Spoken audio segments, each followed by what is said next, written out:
All right, welcome back to another episode of Let's Talk Voice. This is the 13th episode of the second season. I only held up three, but I meant held up this one too. And that's actually backwards, so we're learning. There we go. There we go. Anyways, welcome. And how are you doing, Kevin? I'm doing well. Keeping busy. The weather's getting a lot nicer in my area, so getting to be outside a little more. Mm-hmm. It's lighter later in the day, which Yep. which is great. I miss that. Um, Yesterday I sat on my front porch. Like that was amazing. I forgot what that felt like. So Wow. I know it's been pretty nice here. We've had mid 70s Yeah, it was mid Fahrenheit. 70s here too. Yeah, So, it's pretty nice. are you gonna have the colder weather next? I think Sunday, starting Yeah, Sunday. yeah. This is like a So little it's it's tease, and then it's it's just gonna it's tank. it's all around, I guess. You know, yeah. Because I you think it you comes are from your pretty close direction. to like the same hemisphere as I am, It, uh, I believe. So yeah, the same. Uh, what is it? Latitude there. Yeah. there you go. Yep. Yeah, we're on the same page. I get all of your weather, Right. so I get your leftovers. Is what happens. Or I get yours if it's going to east to west, but not Yeah. usually. I mean, sometimes there's like storms that throw stuff from the ocean from the east side, Mm, mm. but not. It's usually goes towards you. Yeah. Yeah. Yeah. That will get some of that lake effect stuff too. Mm-hmm. But yeah, it's been a good week. Kind of a busy week since baseball started back up. So I'm coaching, so Nice. that keeps me busy. Um, work keeps you busy too, and so now that it's getting nicer, I'm trying to get a garden going too. So might talk about that a little bit later. Cool. Nice. Yeah, test my green thumb. So um. Yeah, we can talk about more about that later. I guess we'll do a few things to start us off is we have our Discord. Uh, I haven't been as um, active as I was last week, mhm. um, but uh, still somewhat active. I've been pretty busy with stuff at work and whatnot. So Yeah, um, and also we have our we're on Mastodon, hmm so you can join us there as well. yeah, Um, but let's get into spilling of the pot beans. perfect, perfect. Yeah, And I saw Dungeons and Dragons this last weekend. When did you see it? same, same. Okay, Sunday or no, excuse me, Saturday, Saturday. Saturday Okay, so evening. we both saw Dungeons and Dragons on Saturday. I figured we'd give you our review of what we thought of it, what the good and bads, whatnot. What would you like to take out? What would you want more of? Whatever Yeah, you yeah. thoughts. So I'll let you Oh start though. man. Okay. So first of all, I avoided every spoiler that I possibly could, right? Like I didn't want to know Hmm. too much going into it. I just kind of Yeah. wanted to be kind of surprised. Like I knew some of the actors and actresses in there, and I'm like, I know what they've done in the past, and I don't like what their roles that they typically get into, Mm, like the gotcha. Star Trek and stuff, and some of the Fast and the Furious stuff. And I didn't want to let that kind of what do you want to call it, typecast Yeah. Right. or like history influence what I'm thinking, right? Yeah. Like I didn't want uh the cool, stylish character that I'm used to influence, this fantasy storyline type of thing. So I Right. kind of Right. avoided some of that. But I thought the story was great. I think it had a really good story.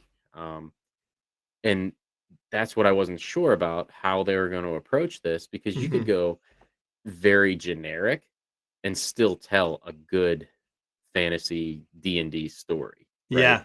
You could just check these boxes that you expect to have happen, Hmm. and some of it they really did too, you could almost tell like, okay, this is that, this is the next piece, and you could almost assume that this is where it was going to go next. But with the whole D&D world that they have in play, with uh, so much history and so much lore and everything. Hmm. There were so many different little pieces and parts and elements to really bring in there. And I was concerned because I think it was 2 hours and 14 minutes is what Okay. it was I didn't per know it was that runtime. long. Wow. Okay. I'm pretty sure that's what it was. And I was kind of thinking, how are you going to tell an epic campaign story and wrap it up in that time period? Because Hmm. you and I both know we can barely get 2 feet out of the tavern door in 2 hours, Right. right? Yeah. You know, with some of how the play goes. Hmm. But, I think pacing was pretty well done. I thought there was maybe 1 or 2 spots where it mighta slowed down a little bit, but that's typical, Hmm. in any film or movie. The humor, I saw it by myself. Oh, Um, okay. so yeah, I couldn't. I tried to drag my wife along, she didn't go. Um, but the humor was great. There were some really good spot on, things that not only did I like chuckle, but I was like, yeah, okay, I'm laughing out loud at this thing. And Nice. and even I could tell that there were people who brought, their significant other or whatever who just didn't have a clue about anything Hmm. D&D related or whatever, but even they enjoyed it. Yeah. You Yeah. could tell it was just this even if you don't know any, and this is maybe the biggest takeaway from it, is even if you don't know anything about D&D and the history and the story, it set you up pretty well. Yes. I Yeah. thought. I thought it really established things, and but yet still threw in little bits and pieces and Easter eggs and things for Yeah. those of us who have been ingrained in this. Hmm. Um, Characters I thought were great. Um, there was there's maybe one or, and I'm trying to avoid like spoiler stuff. Yeah. Yeah. Um, there may be one or two like special effects things that kind of like I just thought were meh, Hmm. but um, overall I think it was great. I gave it like a personal score because I'm not a professional, but I gave it a personal score out of 10. I gave it like an 8.5. I really enjoyed it. I'm glad that I went to see it, Hmm. and um, yeah, I mean I would go see it again right now. I liked it that much that I Nice. would love to just go back and watch it again for just, like, see what else I could pick out, you Hmm. know? Um, I know, so after and I keep rambling here, but after I saw it, I went immediately online, right? Like, to IMDb, and I'm like, "Okay, trivia," and everything that I could find, and read a couple articles from the writers and some other external people that had input on the movie, and they were saying about they tried to incorporate some of the rules, without Hmm. actually showing you what they're doing. Like Nice. maybe, like maybe like a long rest type of thing. Hmm. You can't really do a long rest in a 2-hour movie in a Right. way, but you can like time jump a little bit and stuff like that. Uh-huh. Um, things like, and this as well. Like you could have the best barbarian build out there and still whiff, not hit because you rolled a little bit lower, those types of things, and that kind of stuff, that they incorporate, but didn't really beat you over the head with the mechanic side of it, if Yeah, that makes sense, exactly. Um, Wouldn't have known they were doing that if mhm, you didn't even know that existed. right. So um like going into it with fresh eyes, Mhm, never played a game in your life, you wouldn't have known. right, right. Yeah. But it still had that fantasy element that I needed. You know what I mean? Like I've been in superhero land for a while, right? The Hmm. comic book land and stuff. But it was just so nice to just bring you right back to that fantasy, that Nice. medieval type of fantasy thing that just Yeah. was so good. So good. Yeah. What was your experience? Did you went and saw it with family or Yeah, so we saw it all together, me, my wife, and my son. My son is almost 10. He's 9 right now. And um, for the most part, there wasn't anything horrible besides like language, I would say, for kids. Mhm. Mhm. The even the violence wasn't violent. I've seen worse violence in Marvel movies. Yeah. Yeah. So Yeah. That's true. I would say it was Disney's version of violence. Not Yeah. that bad, but you know what I'm getting at. So Mhm. it wasn't too bad. But so if you are thinking of and you have kids are around 8, 9, who knows, I would, for me it was no problem. But I mean, you do you. So we all went and we all enjoyed it. I'm the only person that plays D&D, and but my wife and I watch like Lord of the Rings, Mhm. the series Rings of Power. We haven't seen the newest Game of Thrones series, whatever it's called, a Dragons something. Mhm. House of But we Dragons. Yeah. saw Game of Thrones, So me and my wife have a lot of, watching fantasy type of stuff together, and we both enjoy that world. Sure. And I thought it was really good personally. I only gave it an 8 Okay. on my score. The one thing I thought they could have implemented without giving anything away is just more with Chris Pine's character. I want to more from Yeah. his character, his abilities, let's say, Sure. Sure. um, to And to be more aligned with a D&D character build. mhm. I could see that. I could see Besides that, I loved all the other characters. Yeah.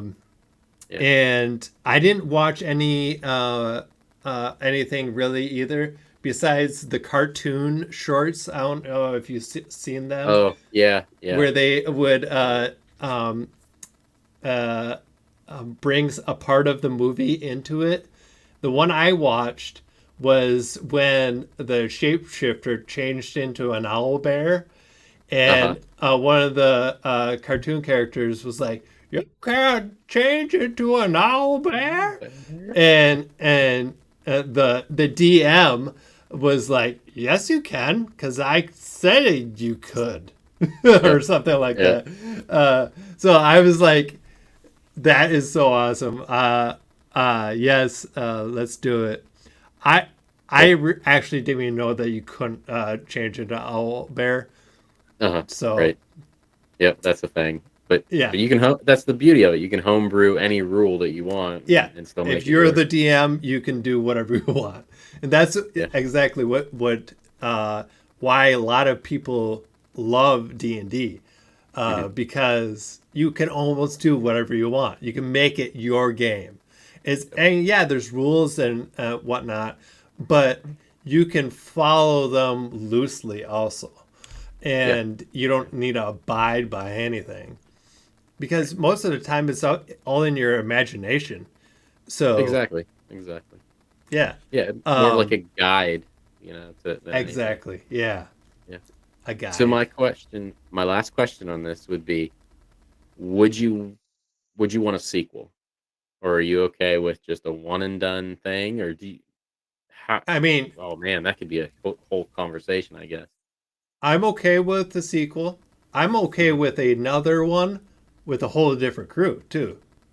Yes, that's what I was thinking too. Yeah. Yeah. If they wanted to tell a whole different story, but still in the same world, maybe have some cameos or whatever. Right. I'm okay with Right. that.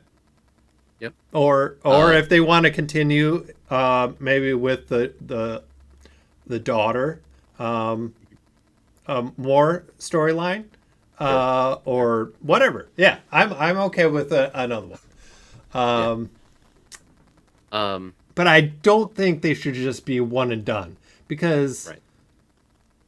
I mean you teased us with this great movie. Mhm. Mhm. Um, it'd be like uh, Marvel Studios showing us Iron Man, and Yeah. we're like, oh, we're gonna stop with him. Yeah. Yeah. So yeah. I completely understand, and I'm in the same boat. That was kind of my original thought too, is I would like to see almost like a parallel type of thing. So I've listened to some actual play podcasts where they've gone through a little bit of a campaign and then they'll take a break and they'll create new characters that are doing something simultaneously as their main storyline. And there might be like a quick little introduction cameo thing or a little intersection, and then they branch out again. Like that would be neat to see that you could put those together, or even something along similar. If you're familiar with like Ender's Game, Ender's Shadow, Mhm. that kind of stuff, where like Bean and all that, and they were kind of the same story told from two different points of view, and Oh yeah, yeah. sometimes that's kind of neat too. But I'm in the same boat. I would love to have another one. I don't want this. I don't want this genre to kind of fizzle out. I Right. want to keep Yeah. seeing these and you know Yep. getting a lot of that input. And it would be even neat to see input from fans or whatever too, and like taking feedback that we've done in our games and kind of seeing something that you could incorporate too. But Hmm. I don't know how you do it, but that'd be neat. Yeah. So, but definitely worth going to see. Yeah. So it'll be a pickup whenever it hits streaming or what have you, digital. For So, sure. but that was good Alrighty. news. I do have some bad news. Um, we're gonna jump into our meaningful conversation. Uh, Google has ended third-party updates to third-party assistant displays, if that Yeah. makes any sense. But I kind of went through this before, um, Oh because yeah. Hmm. I I was in because I was always an Xbox user, and when Cortana that Microsoft was putting out, when that went up, um, I was like, "Oh, this is cool," right? Because at the time I was using a Windows phone, and I had Cortana, and I was playing Halo, and it was like amazing. Yeah. And then 6 months later, they pulled the plug on it, and that made I had a smart speaker that I paid $150 for, and it looked like the old Tower Echoes. If Mm-hmm. everyone's familiar with those, the ones that are about like 8 inches tall and like a cylinder. Um, and so yeah, right there. That's exactly it. Mine wasn't as cool looking, but uh, I had one of those, and it had Cortana on it, and it had the voice and everything like that. Mm-hmm. And then Microsoft said, "Yeah, we're done. We're not gonna do that anymore." So all it was, and it was a good speaker. It was Hardin Canon, Oh yeah, the yeah. brand name, Mm-hmm. and it was a great speaker. It's probably still sitting around here somewhere. But all it was good for now was just being Bluetooth, Okay. right? Like that was it. Just hook up my. I personally have like Amazon Music, and Mm-hmm. so I'd Bluetooth that and put it there now because as soon as they cut support for it, it was done. I mean, it you could hit the button and or say, "Hey, Cortana," or whatever the keyword was, and it just wouldn't do it. This functionality is not available or whatever. Wow. So this is what's happening for the Google side of it for Mm-hmm. third parties. That's the key on this Yeah. article here that you linked in chat. That's the The key is that Google it's Hub still will exist, yes. and they will still update for the Google Hub. hmm But like Lenovo, LG, um, JBL had one thank as you, well. JBL, Yeah. and Um, I think that was it. mhm. So And those, yeah, go ahead. I'm sorry. I'm going to jump in real quick and say these were priced a little bit under Google and their hardware because also whenever you went into like a Verizon store for your cell phone and you were upgrading your phone or whatever, they had these in the sites, like the brick and mortar stores. They had them on the shelves and they would push these as well, you know. And so people were buying them, people were using them. So a lot of these Lenovo's and LG's and JBL and whoever else made these third party ones with the displays, it, they're out there. But now they're kind of done. I mean, I think they'll still work, but they're end of life basically. There's Yeah. no more updates, no more features coming through, no more support. Um, but we shouldn't be surprised because I mean, I know that you and I we talk a lot about the Alexa side of it, Hmm. but this has been happening for a while on the Google side. They've kind of been cutting back some features and things. For example, in February of 2022, they ended web browser support for these third-party devices with a screen. So you couldn't hop on to a website and Hmm. and tinker around. I've done that on my Echo device before. You Hmm. kind of get into the web browser and play around, but that hasn't been there for a while. Um, I don't know. I don't know why. I mean, from a business perspective, can you think of a reason that they would cut this? I mean, is there a cost benefit type of thing? Or are they just kind of, we've seen this before. They kind of cut this line and then they open a new market. Is it this voice stuff that they have in play right now? They're kind of toning it down and then Hmm. maybe like a better NLP, like natural language stuff with AI involved that this hardware can't do, and they want to push their own first party stuff. Is that coming down the line? And so that's why they're doing this? I Yeah, don't it could know. be. I don't know.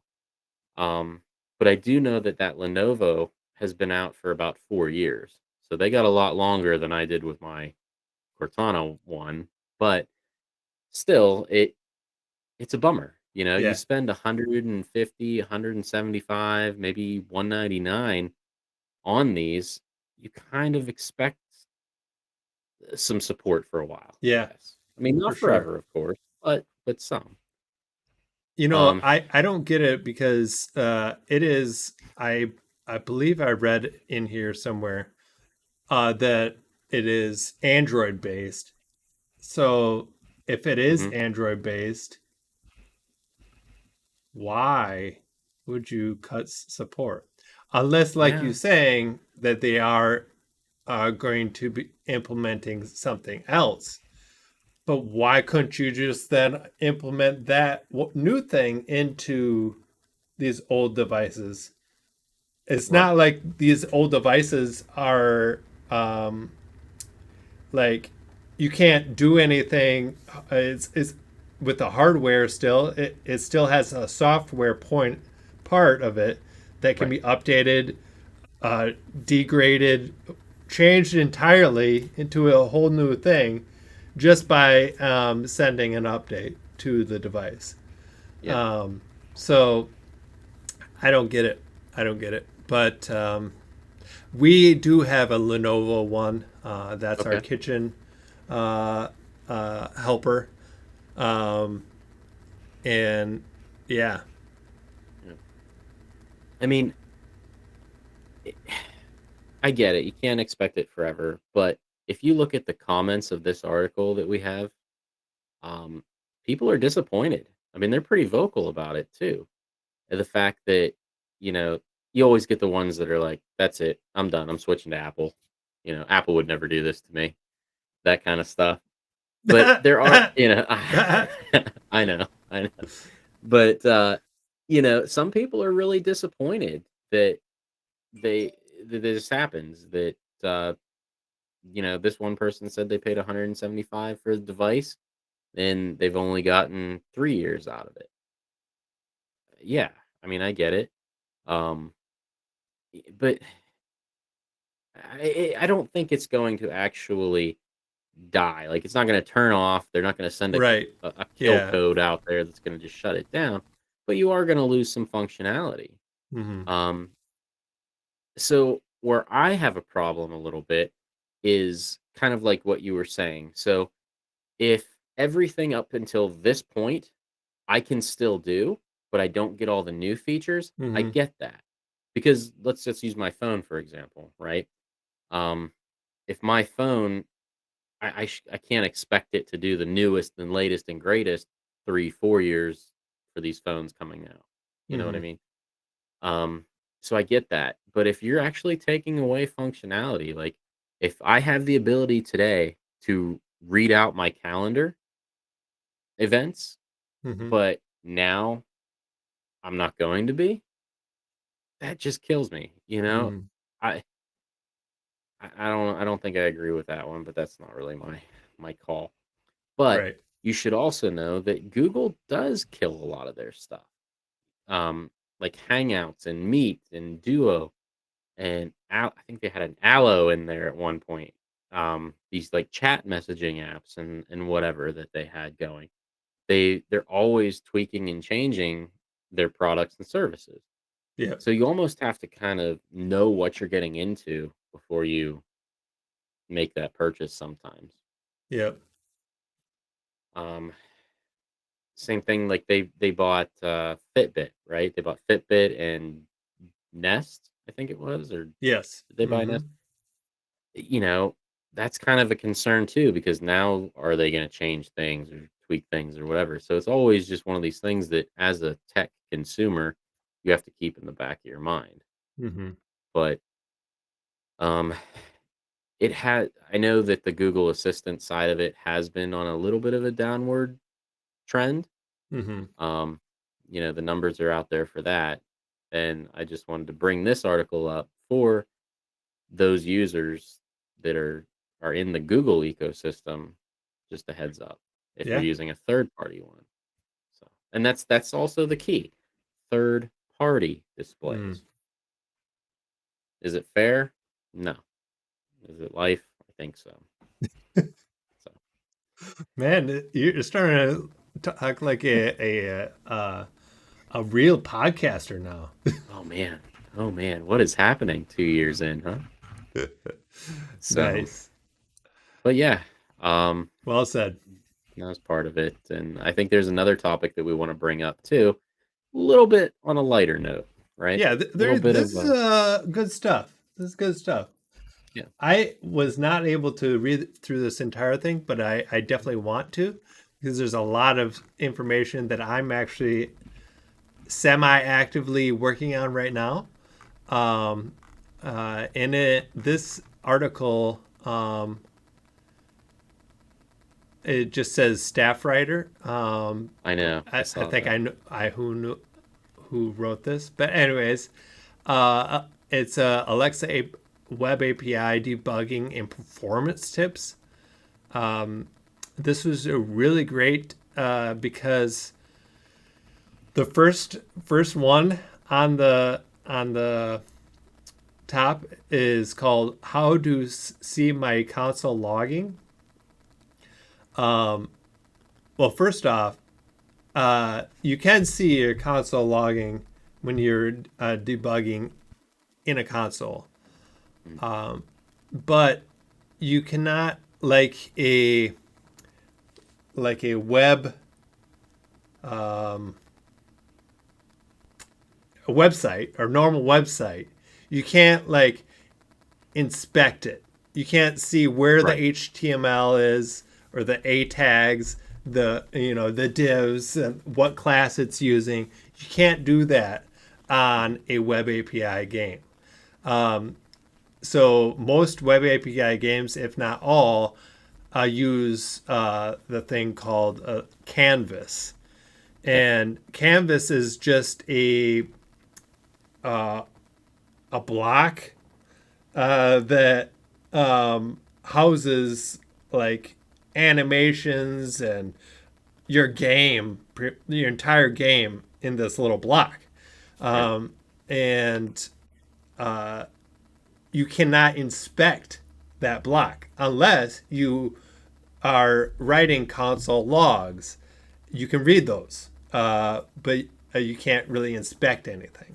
So mhm, for me, this was a huge thing to learn when I started doing this because I'm so used to inspecting something and being able to see what exactly is happening. yeah, So yeah, this was really great. I love these tips here in this first one.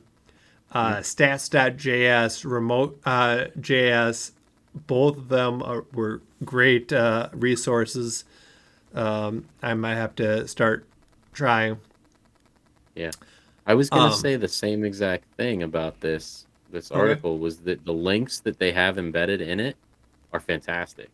Typically we see a lot that are linked to the Amazon docs, but Mm-hmm. these are pulling in, some additional libraries and things Right. as well. So yeah, I agree. That first point of how do I see my console logging, that was a good one, for sure. And even some of the images in here too were really good.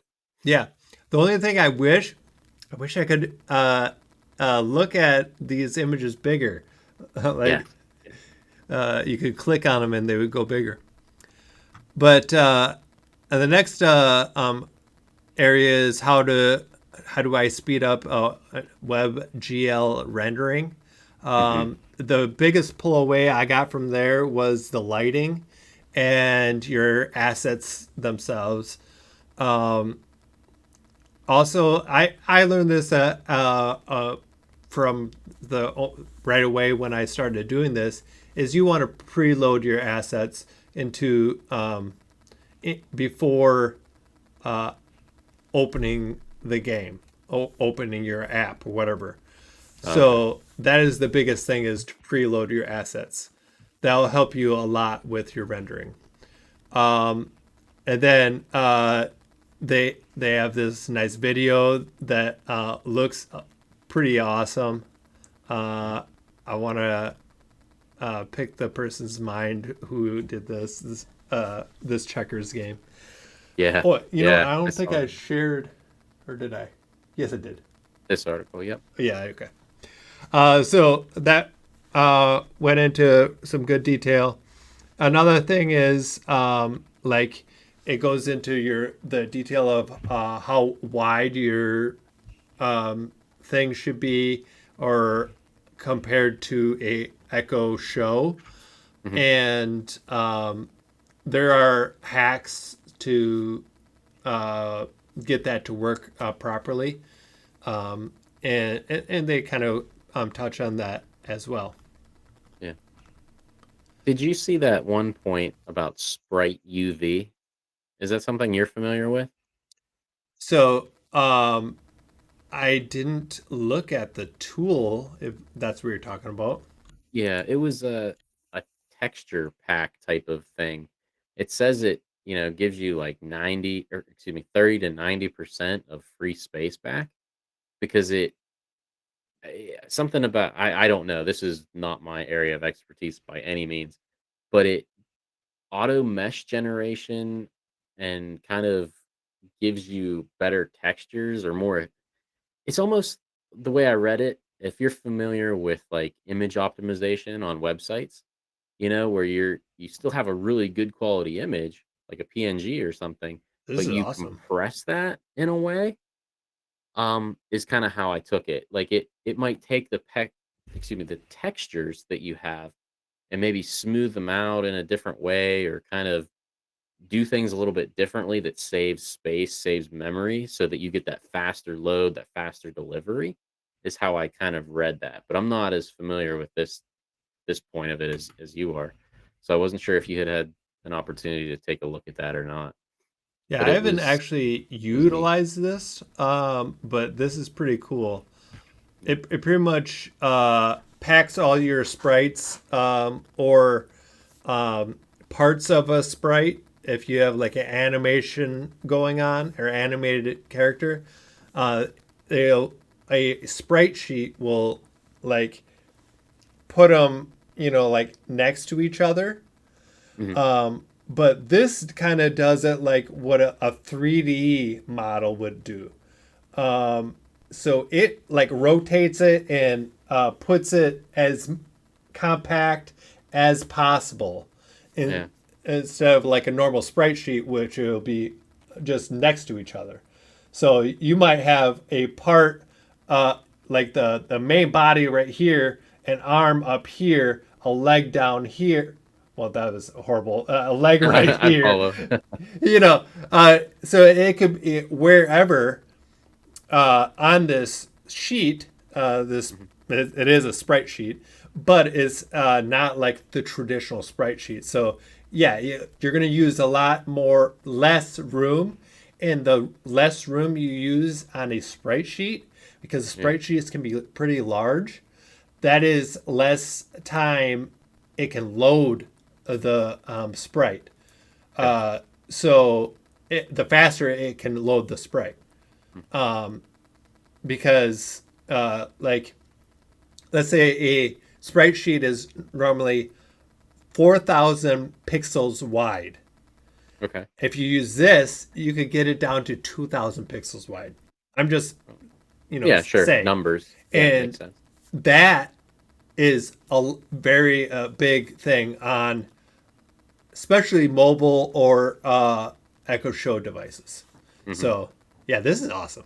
Yeah, it makes sense, and I wanted to point that one out. And Yeah, thank you. um, yeah, but Although I it's mean, there were, $20. I, yeah, I mean, but even these other bullet points about what should I know about using HTML, right? Um, it jumps into pieces and parts on that, and then different properties as they link out to Mozilla, for like a little refresher on some CSS stuff that ties in with your HTML doc. So pretty neat. Um, I think that would be something I could look at. Same thing with the audio. A lot of the audio stuff that I use is like SSML kind of Mm-hmm. baked in type of stuff. Mm-hmm. But if I was pulling in something else, like maybe an MP3 or what have you, something customized, this would be something I'd need to pay attention to. Uh, Mm-hmm. the, with the web audio side of it. So um, yeah, it's kind of neat. These different points, the touch input. I don't do a Yes. lot of. I don't do a lot with touch. I That is typically very go all through important. voice. So. Yeah. I haven't implemented on the little game I'm working on, but Mhm. um,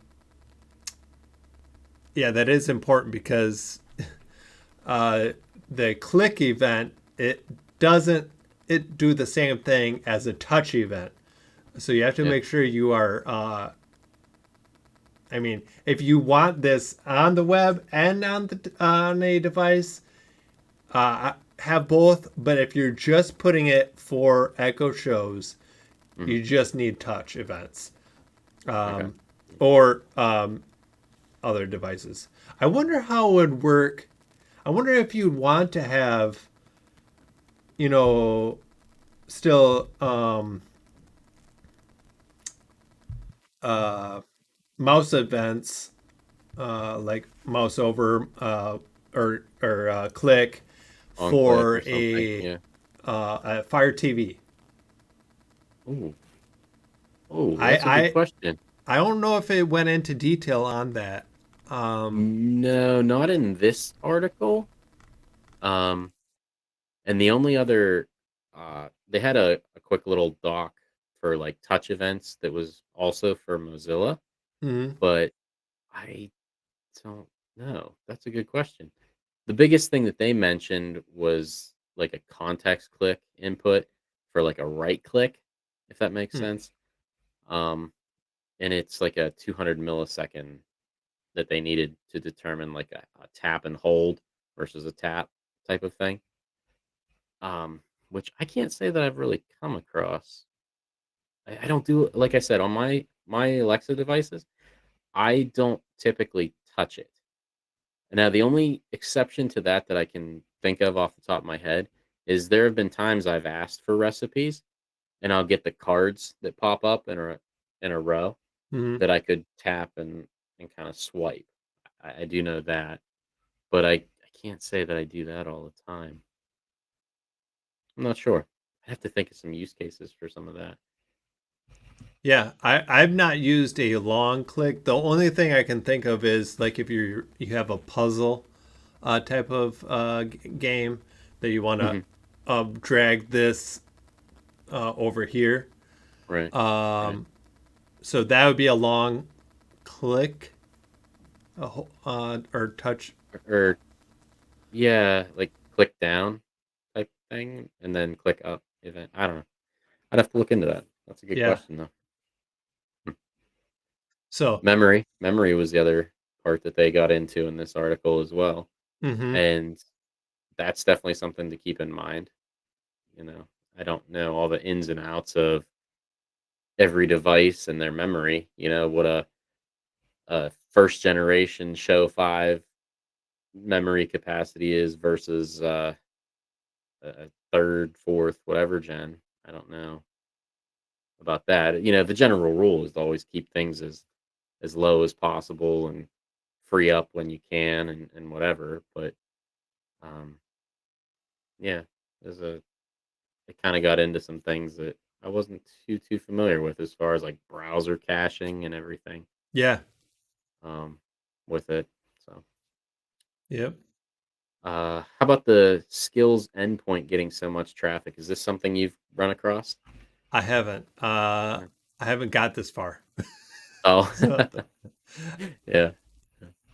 I have Uh, no idea. yeah, no worries. That's in there too. They have a little Yep. code snippet with some good comments in the code there. And this last point that they had, which is really good too, was why does my game load so slowly? Like, that was the question that they asked. Hmm. And they kind of recap with some of the above points saying, hey, this, and this with your audio latency, your touch input, or your HTML, stuff like that.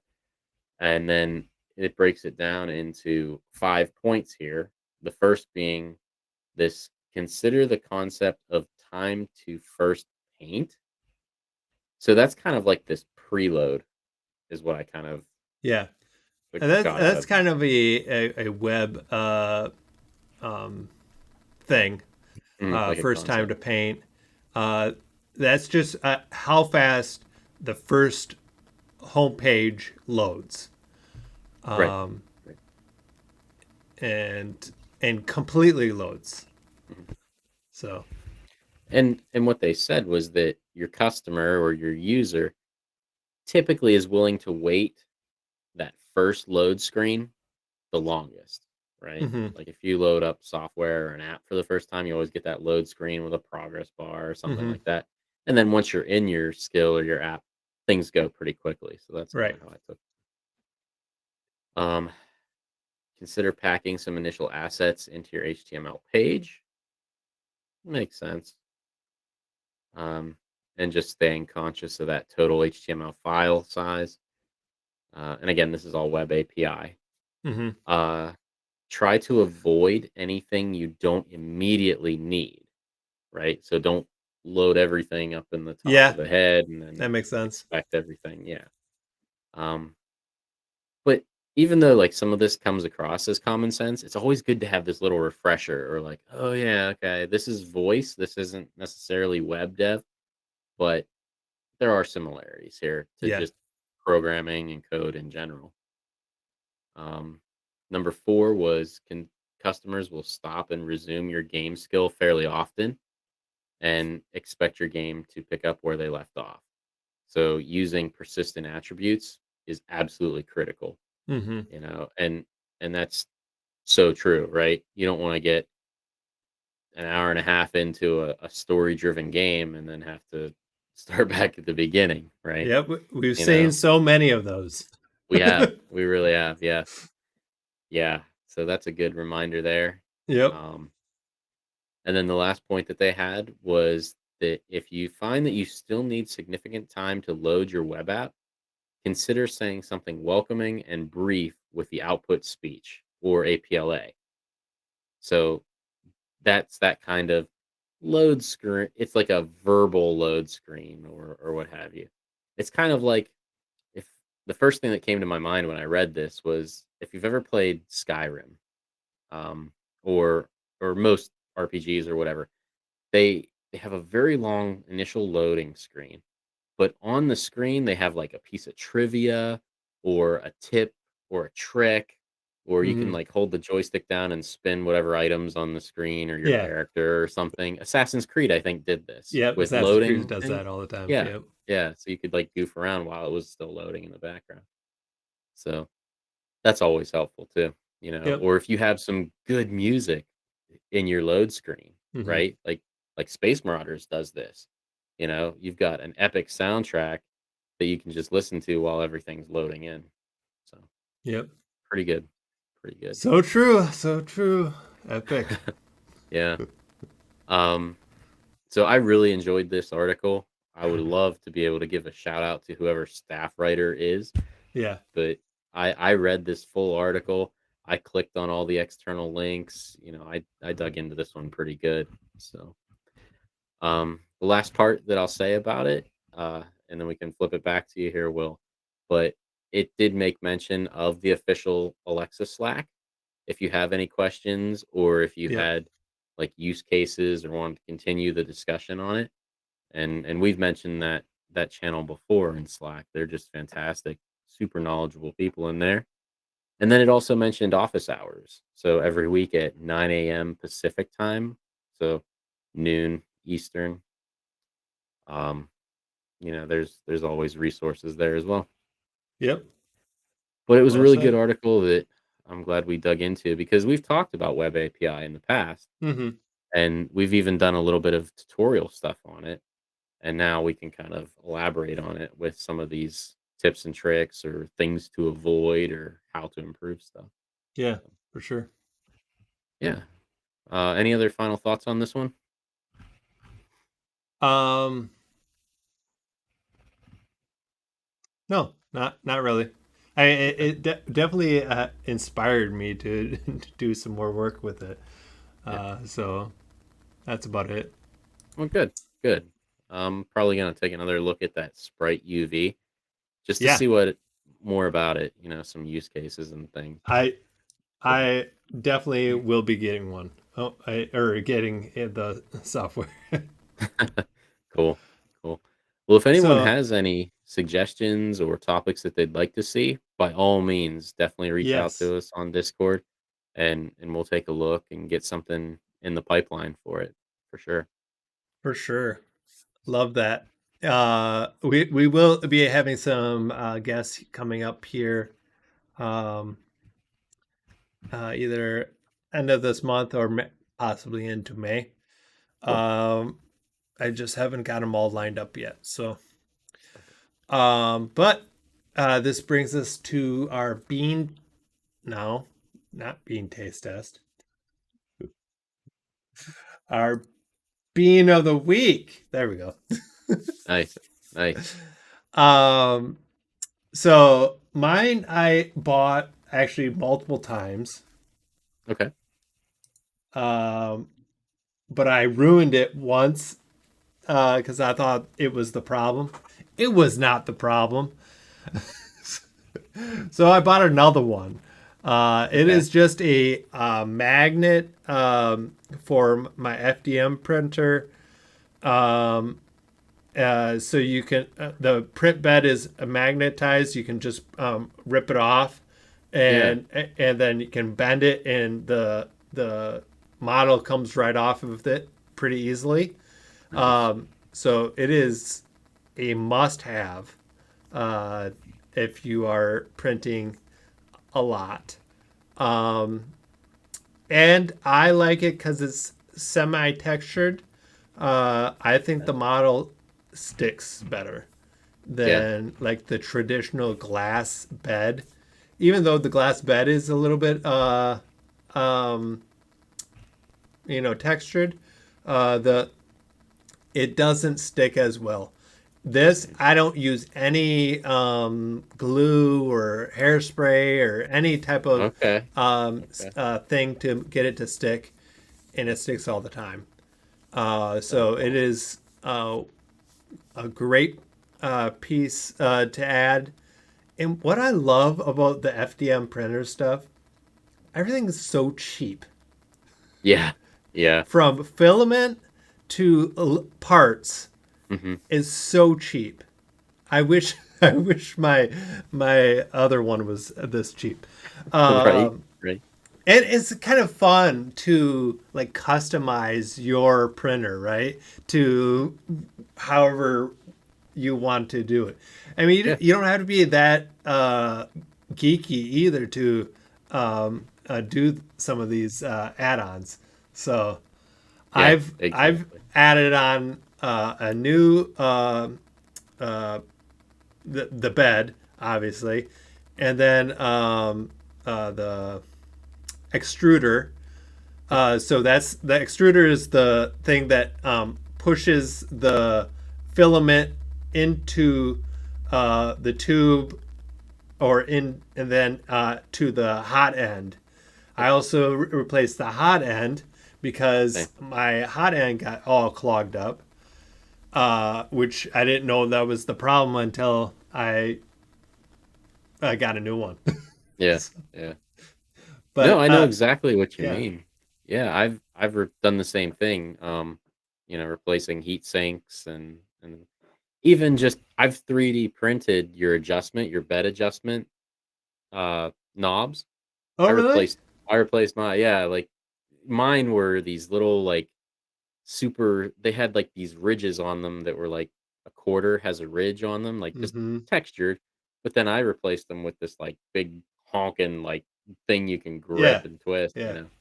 But Nice. I always run into the issue with, the first I don't know how long, depending on what I'm printing, and I'm like staring at it, right? Hoping that it sticks, that it's gonna stay because, I've got the glue stick or the hairspray, like you were saying.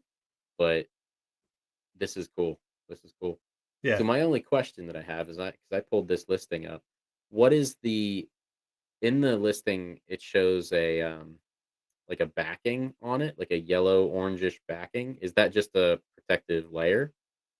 No, it's just that's Or the sticky thing. oh, okay, okay, So what I did, so I have a Ender 3 version 2. mhm, So there's a metal plate, and then that's where the glass bed sits on. I took Okay. the glass bed off, and I put the magnet thing right on that metal plate. Gotcha. Now, Gotcha. if I ever have to take off the metal plate, I have to rip this thing off again. Yeah, that's whack. But Okay. uh, it is. I mean, I love it. So Sure. Sure. you just put the backing down there, and then you put the top part that comes off right on that magnet. Nice. That's awesome. Yeah. Yeah, that is cool. I've I think I've read about them, but I've never actually seen one in action. Okay. But if you can just take that and like not bend it, but just kind of like break that seal for whatever you've printed, and it just flips right off. That's cool. Yep. Cool. So there is one for my resin printer, um, but it's like $250 Mm, yeah, that's versus ouch. $10. Yeah, yeah, I'm looking right at it. Yeah, It that's crazy. is insane. So, Yeah. I've always said I wanted to upgrade to a resin, and then I start looking at cost and materials and everything. I'm like, yeah, the I quality mean, is definitely there, but yeah. I would say if you are either a war gamer Right. or Right. just love to paint really detailed miniatures or big, whatever figures, then you're fine with a FDM. If you don't like to do those things, Sure. if Sure. you do, or not, if you do, you would want a resin printer Yeah. because you cannot get the quality on FDM that you can on a resin printer. I Mhm. mean, mine is you cannot see a layer line. There's no layer Yeah. lines. Yeah. Oh, yeah, I So mean, I have some of your yeah, I minis. forgot. Yeah, and they're top notch. I used Yeah, to, when I was working in an office, I used to have a webcam on my printer. So I would, like, check in on it, like, "Oh, please nice. don't mess up," and then you'd, like, see, like, some of the lines or, like, a brace or something or that I had, and I'm like, "Oh, no. I gotta quit this remotely, and then, like, I'll have to go fix it later." But, yeah, Wow. that's cool. That's cool. Yeah. Nice find. Nice find, for sure. Um, mine is mine's kinda cool, I guess, in a way. Like I mentioned at the top of the hour for the show, the weather's getting nicer, and uh, I I've always had a garden. It's never been anything great. It's always just been a small little piece, and we planted some beans or tomatoes or something like that. Hmm. But I picked up two of these. They're kind of raised garden beds, Okay. because I wanted kind of a built-in fence in a way for them. Just because with the kids and the dog and everything. Um, and then also, I broke my rototiller somehow, so I would have to like manually break up the ground or whatever. So I was like, I'm not doing that. I'm lazy, and I picked up these they're galvanized metal, uh, about 6 foot by 3 foot, 1 foot tall. I'll just fill them with my soil and do it that way. So Nice. I'll actually I'll actually pivot them so that they're side by side. So I'll have like a 12-foot run, and then it'll be just in a good spot in my yard. And the other thing too is like I can move these wherever I want them to be, right? So like uh, I don't know, my neighbor put up a big pole barn thing. Hmm. So if that would affect my sunshine Yeah. mount or whatever, then I can move it to the other side of the yard, Nice. something like that. Um, And the other thing too is like I can weed eat around these so much easier with Oh because I yeah. used to have like one of those orange snow fence type things. I used to have that around my garden with like all these tent stake things and whatever. This is just gonna simplify things. So Yeah. Oh, I'm gonna it'll give it a be shot. much better with weeds too. So Yeah, yeah, that's the plan anyway. So yeah. better I'll put the kids to work and they can weed it. So yeah, Nice. but, No, that but looks nice. Yeah. Yeah. I was able to I get them actually on was sale. going to build a raised one Mhm. because we have already a couple raised ones. Sure. Uh, Sure. or no, sorry, no, we have a yeah. It's not. It's like we have a few of them like this, but much smaller. Mhm. And it's more like a planter than Gotcha. a garden bed. Yeah. Um, but then we have a raised one, and it's just old and horrible. So I Yeah. have all the wood to do it. I just need to do it. I understand. I understand. Yeah. Yeah. I mean, I saw like my wife kept sending me things on Pinterest that you could Hmm. like make things out of pallets and whatever. And I'm just like, no, I'm just gonna hit the buy it now button and you know solve my problem quick. So, Yep. Yep. but yeah, that's my bean of the week. Very Nothing, nice. nothing Very too nice. exciting this week. I will update though. I did get my pad thing, Okay. my Yeah. butt pad, and my lumbar support or whatever. Uh huh. Absolutely love it. I didn't think I'd enjoy it as much as I did. Like I thought it would be kind of just uncomfortable or whatever. I like it. I helps my posture. Um, I'm fortunate that I don't have too many back issues yet, but You're hopefully this lucky. will hopefully this will hold that off for a little bit longer. Nice. So, but yeah, thanks for joining us. And like I said, if you have any ideas or topics that you'd like us to cover, feel free to jump into our Discord. Let us know. Send a link or two. Even on Mastodon, sign up for Mastodon, see what it's all about, see if you can get involved in whatever and track us down that way. We're more than happy to have conversations on anything tech related, voice related, or feel free to even share your bean of the week. So, Nice. Well um, said. yeah. On that note, Will, did you have anything else that you wanted to bring up? Nope. You said it everything that I was gonna say. So, Good. uh, Great. just have a good rest of your week, and we'll catch you next week on Tuesday. Good night, everyone. Thanks for hanging out with us. A few last items if you don't mind. Like and subscribe. It's free and really helps support us. Leave a comment about your thoughts on the show. And join our Discord and say hi.